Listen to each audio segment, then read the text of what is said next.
So, for whatever reason, the police department down here is encrypted. We're not going to go in the debate about that. There's just nothing else law enforcement-wise.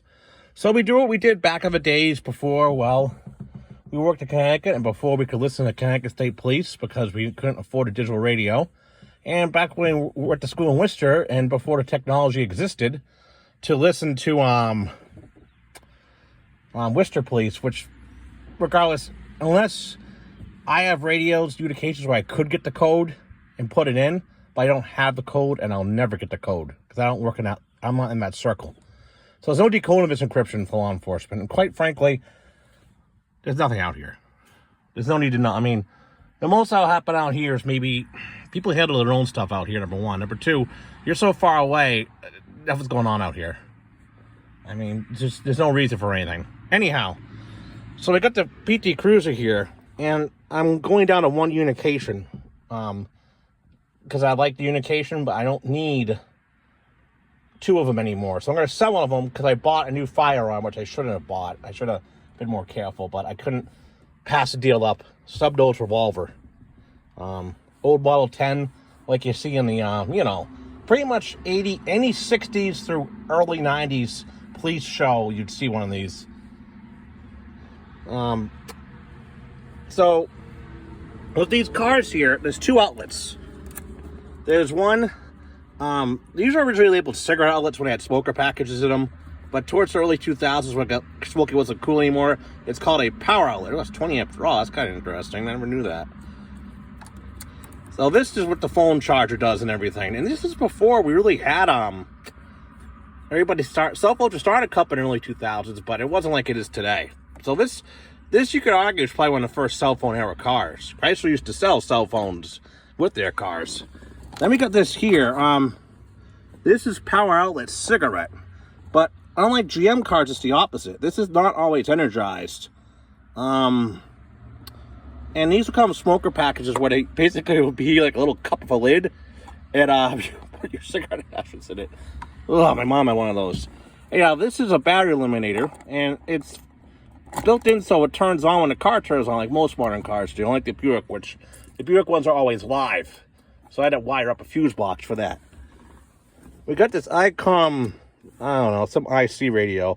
It's a VHF radio, typical 136 through 174.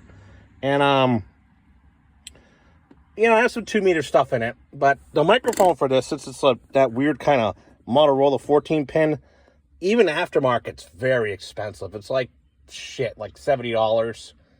I'm not spending that much. I may switch this out eventually for the Anytone.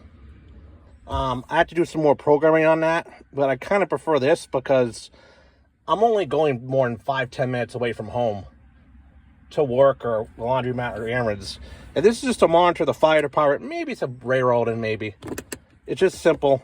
It's, this is the same type of radio they issue to railroad people that are used to. It's Next Edge, whatever it's called, capable, but nobody really uses that down here yet. Most main analog road channels are, most main railroad channels are analog still, number one. Number two, the only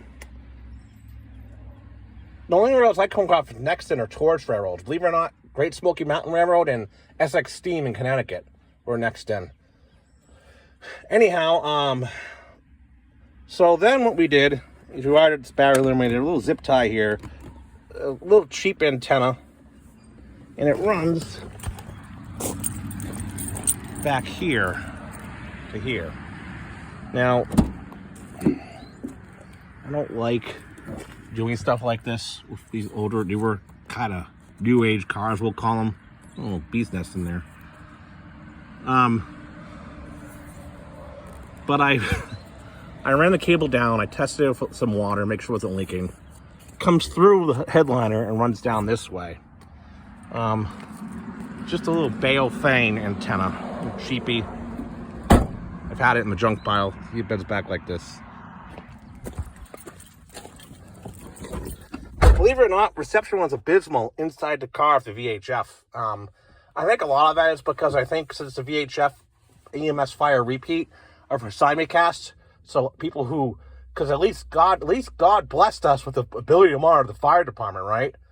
I don't understand. I live in such a red county, you know, in the U.S. Keep your guns.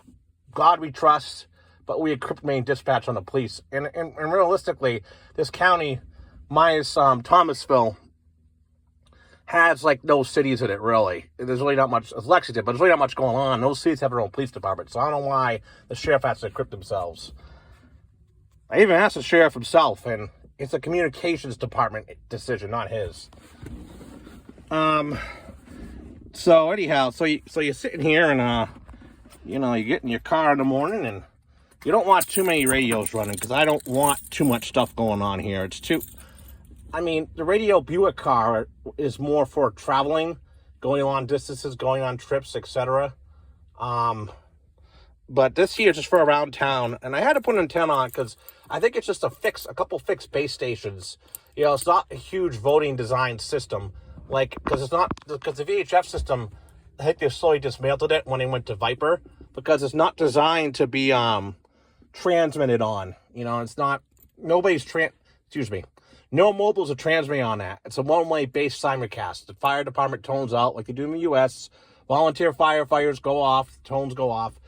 Out here, it's all volunteer, so I want to know what's going on out here. And it's a good resource to learn about accidents and other types of things, which mainly is what I want out of my scanners. I want to know what's going on as far as accidents go and everything, and major incidents. Because major incidents, police and fire are going to show up.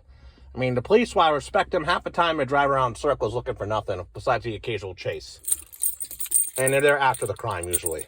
So, anyway, I got your keys here. I fixed this so it works appropriately. Comes right on. And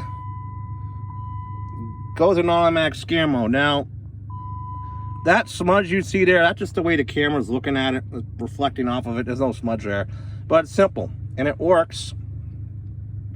And this radio I got for really cheap on eBay about 10 years ago. I think what they had is they didn't know what it was, and they sold it to me. They thought it was a CB radio. But if and when the railroads do go digital, which I don't, right now, like I said, towards railroads do it for some reason, I don't know why. Like, stuff that's on the road, like the machine shop might go digital, or maybe, but everybody else is all analog, because every railroad train has the same channel setup. So any train of a modern VHF railroad band radio can talk to any other train, or mostly dispatchers switching.